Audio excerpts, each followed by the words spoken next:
د مالیې وزارت د بشري سرچینو ریاست په 1388 هجري لمریز کال کې رامنځته شو چې له ایجاد وړاندې د وزارت اړوند د بشري سرچینو ټولې چارې د هر مهنیت اړوند برخو کې د کارکونکو د عمومي مدیریت تر عنوان لاندې په غیر منظم او پاشلي توګه ترسره کېدې چې دغه شان غیر منظمو چارو د وزارت روڼتیا، ښهوالی او ګټورتوب له ننګونو سره مخ کړی و چې په مستقل ډول د بشري سرچینو د ریاست رامنځته کېدلو سره یاد ستونزو ته د پای ټکی کېښودل شو. د مالیې وزارت د بشري سرچینو ریاست د یاد وزارت یو له مهمو ریاستونو څخه شمیرل کیږي چې د مسلکي اشخاصو د پیژندنې، جذب او ګمارنې په برخو کې فعالیت کوي. د اسلامي امارت له حاکمیت وروسته د یاد ریاست کړنې د روڼتیا او شایسته سالارۍ پر اصولو بشپړې برابرې شوي او د پام وړ ښې لاسته راوړنې لري. د تیر یو کال په لړ کې دغه ریاست بریالی شوی دی چې د مستوفیانو په ګډون د وزارت اړوند کارکونکو ته 10 روزنیز پروګرامونه په لاره واچوي او له 100 څخه زیات کارکونکي د لیسانس او ماسټرۍ په کچه د لوړو زده کړو په موخه له 80% تخفیف سره خصوصي او دولتي پوهنتونونو ته معرفي کړي او همداراز 9 تنه د ماسټرۍ تر کچې لوړو زده کړو په موخه د منځنۍ اسیا هیوادونو ته واستوي چې د دغه وزارت لپاره به په راتلونکي کې د غوره علمي پانګو څخه شمیرل کیږي.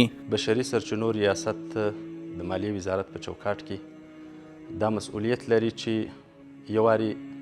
د کارمندانو د استخدام او د هغوی د تقرر په اړه باندې په پوره شفافیت باندې او په پوره هغه ایمانداري او اخلاص په نظر کې نیولو سره نوي کارمندانو د تقرر دپاره زمینه برابره کړي، هغوی ارزیابي کړي، هغوی څخه یو انټرویو واخلي، د هغوی څخه امتحان واخلي او بیا د دوی دپاره یو مناسب بست پیدا کړي تر څو چې دغه کس هم یو مناسب بست ته معرفي سي او هغه بست دپاره هم یو مناسب او وړ کس